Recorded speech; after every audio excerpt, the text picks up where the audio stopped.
Well, there are probably three if we include the Chinese emigre community itself, but ignoring that, thinking of the larger societies in which those people live, one at the moment looks like it's those Buddhist groups.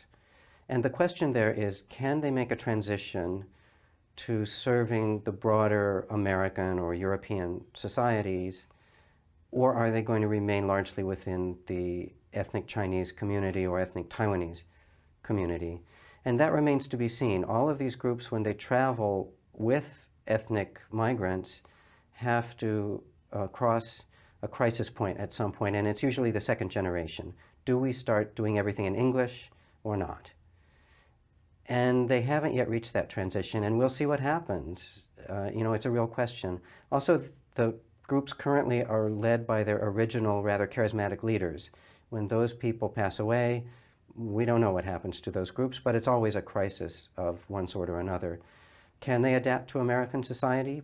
Potentially, yes, but it's an open question still.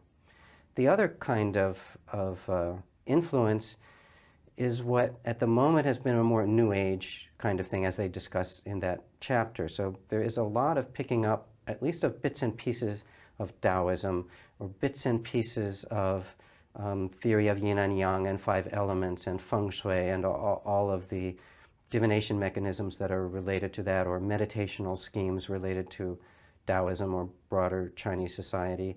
And those may continue to spread in a rather piecemeal way, so not as organized religion, but as personal spiritualities. There certainly has been a notable increase over the last few decades in that kind of thing, and I don't see any reason why that would change. I imagine that would increase, actually, as we get greater flow of people who know about this between China and the US.